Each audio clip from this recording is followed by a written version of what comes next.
Hi అండి. అందరికీ నమస్తే. ఎలా ఉన్నారు మీరందరూ? మేమైతే బాగున్నామండి. రోజు ఏందా ఈ గుడి గురించే పెడుతుందని మీరు అనుకోవచ్చు. ఈరోజైతే మే 31 అమ్మవారికి ఈ గుడిలో ప్రతిష్ట జరిగిన రోజు. ఇది చాలా స్పెషల్గా చేస్తారు ఈ గుడిలో. ఎందుకంటే ప్రతి సంవత్సరం అమ్మవారిని ఇక్కడ ప్రతిష్ఠించిన రోజు నైవేద్యాలు 4 రకాల వంటలు చేసి వచ్చిన వాళ్ళకైతే భోజనాలు అయితే ఏర్పాటు చేయడం అయితే జరుగుద్ది. 2006లో ఈ గుడి ఇక్కడైతే వెలిసిందండి. ఈ ఎల్లమ్మ గుడి ఆల్మోస్ట్ చాలా వరకు తెలిసిపోయింది ఈ గుడి గురించి, గుడిలో అమ్మవారి మహిమల గురించి చాలా వరకు మంచి ఒపీనియనే ఉందనే చెప్పాలి. ఎందుకంటే ఎవరికైనా సమస్య వచ్చినప్పుడు గుడిలో వాళ్ళు వచ్చి వేడుకుంటే వాళ్ళకైతే తీరుతుంది. దానివల్లనే గుడి కూడా కాస్త డెవలప్ అయితే అవుతుందనే చెప్పాలి. వచ్చిన వాళ్ళకి కాదనకుండా మేమైతే భోజనాలు అయితే పెడుతున్నాము. ఈరోజు అమ్మవారి ప్రతిష్ఠ జరిగిన రోజు కాబట్టి చూడండి, ఉదయాన్నే గుడి దగ్గరికే ఇవాళ ఉదయం 8 గంటలకల్లా గుడికి వెళ్ళి అక్కడ వంటలు అయితే మొదలుపెట్టాము గుళ్ళో. ఎందుకంటే 12 గంటలకల్లా భోజనాల టయానికల్లా వంటలు అందించాలి. బయట చేపిద్దామంటే చాలా కాస్ట్ అడిగారంటే, ఎందుకంటే మనం వారం వారం వండుతున్నాం కాబట్టి మనమే చేద్దాం అని చెప్పేసి మేమే పూనుకొని వంటలు అయితే ప్రిపేర్ చేస్తున్నాం. అది నేను చేసేది అయితే పచ్చిమిరపకాయల పచ్చడి అండి. మిక్సీ వేస్తే మెత్తగా ఉంటుంది, బాగుండదని చెప్పేసి ఇలాగైతే ప్రిపేర్ చేసామన్నమాట.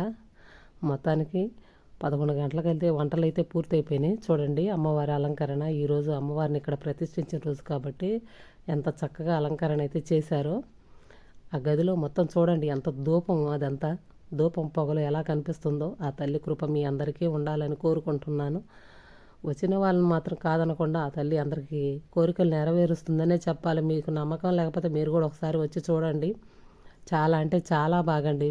పిల్లలకు పుట్టే విషయంలో కానీ, ఎవరికైనా ఉద్యోగపరంగా కానీ, పిల్లలు లేని వాళ్ళు వచ్చి ఇక్కడ ఒడి నింపించుకొని వెళితే వాళ్ళకి ఖచ్చితంగా పిల్లలు అయితే పుడుతున్నారు. అది మాత్రం నిజం. ఎవరికి ఏ సమస్య ఉన్నా కూడా మొత్తానికైతే మేమైతే బోనం అయితే చేసామన్నమాట ఇక్కడ. ఎందుకంటే ఎప్పుడు బోనం ఒక మట్టి కుండలో చేస్తాము, కాకపోతే ఇవాళ జనాలు ఎక్కువ కాబట్టి కొంచెం పెద్ద దాంట్లో చేసామన్నమాట. అదైతే ఒకరికైతే ఎత్తాము, తను తీసుకొని అదంతా గుడి చుట్టూ తిరగాలి కాబట్టి బోనం ఆమెకు చెల్లించాలి. అందుకనే మొత్తం అమ్మాయి కాస్త, ఎందుకంటే మీకు ఎలా చెప్పాలి, అమ్మవారు అయితే ఆ అమ్మాయి మీదకి అంటారు కదా పూనకం అని, అలా అయితే వచ్చేసింది. ఒక పావు గంట అయితే పట్టిందండి అమ్మాయి అలా నించొని బయటికి వెళ్ళేసరికి. ఎందుకంటే ప్రతి ఒక్కళ్ళు నమ్మిన వాళ్ళకే నమ్మండి, నమ్మని వాళ్ళని మేము చెప్పేదేమీ లేదు. ఎందుకంటే అమ్మవారు పూనకం అనేది అది నిజంగానే ఉంది, అదైతే ఉత్తి మాట అయితే కాదు. ఆ అమ్మాయి కాసేపు ఉన్న తర్వాత కాస్త పసుపు నీళ్ళు అవి ఇవి చల్లిన తర్వాత గుడి చుట్టూ అయితే ప్రదక్షిణ అయితే చేసేసింది. అమ్మవారికి అలా చేస్తేనే ఇష్టము. చూస్తున్నారు కదా. మీ అందరికీ మా ఛానల్ నచ్చితే లైక్ చేయండి, షేర్ చేయండి, కామెంట్ చేయండి. కాసేపు అయితే నించున్న తర్వాత గుడి చుట్టూ అయితే తిరగటానికైతే చాలా సేపు నించుందండి. ఎందుకంటే ఒక నిమ్మకాయ పెట్టడం మర్చిపోయాము మేము, అందుకని ఆ నిమ్మకాయ కోసం ఇంతసేపు ఆపాల్సి వచ్చింది. ఆ నిమ్మకాయ పెట్టిన తర్వాత గుడి చుట్టూ అయితే తిరగడానికైతే బయలుదేరినామండి. చూడండి అమ్మవారికి పడి పెట్టాలి. అవన్నీ వంట చేసి పక్కన పెట్టేసిన తర్వాత నైవేద్యం చెల్లించాలి కాబట్టి అదిగోండి అమ్మవారు అయితే వచ్చేసింది అమ్మాయి మీదకి. మీరే చూడండి. కాకపోతే ఆ బోనం జాగ్రత్తగా చూసుకోవాలి కాబట్టి అందరు తలా ఒక చెయ్యేసి నించున్నారు. నించుని గుడి చుట్టూ అయితే తిప్పుకొని వచ్చారనమాట ఇక్కడ. అలాంటి టైంలో కంట్రోల్ చేసుకోవటం చాలా కష్టము.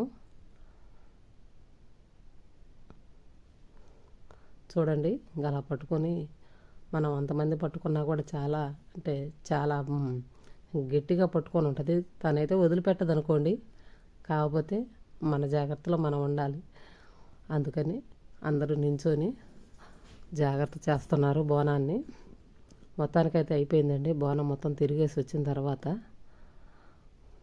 ఇదిగోండి ఇప్పుడే బయలుదేరుతుంది. అదంతా నిమ్మకాయ కొరికి పక్కన వేసుకున్న తర్వాత గుడి చుట్టూ తిరిగి ఒక లోపలికైతే వచ్చేసి అమ్మవారికి నైవేద్యం అయితే పెట్టేసినాము. పెట్టేసిన తర్వాత ఇంకా భోజనాలు అయితే స్టార్ట్ చేశారు. మొత్తానికి ఎవరు స్కిప్ చేయకుండా చూడండి మా ఛానల్ని. ఈరోజంతా గుళ్ళోనే సరిపోయిందండి అందరం. అందరికి వచ్చిన వాళ్ళకి లేదనకుండా ఒక ఆయన దండం పెట్టుకోవడానికి వచ్చి కూడా ఇంతమంది ఉన్నారని చెప్పేసి అతను తన సొంత ఖర్చుతో తినే ఇస్తరాకులు అయితే అప్పుడప్పుడు అనుకొని తెచ్చి గుళ్ళో ఇచ్చిపోయాడండి. తను కూడా భోజనానికి వచ్చాడు అనుకోండి. వాళ్ళకి నమ్మకం కలిగింది కాబట్టే కదా అని మేము చెప్తున్నాము. అంతేనండి. మీ అందరికీ నచ్చితే లైక్ చేయండి. కొబ్బరికాయలతో కొట్టుకుంటున్నారు మా పెద్దమ్మాయి. పిల్లలు తీసుకుని వచ్చింది. నైవేద్య సమర్పణ అయిపోయిన తర్వాత అందరు కలిసి ఇప్పుడే గుడికి ఇంకా జనాలు అయితే రావడం అయితే మొదలైపోయారనమాట. గుళ్ళో కొబ్బరికాయలు కొట్టుకొని కరెక్ట్ టయానికి భోజనం అయితే వండి రెడీ చేసి పెట్టాము. కొబ్బరికాయలు కొట్టుకుంటున్నారు ఇక్కడ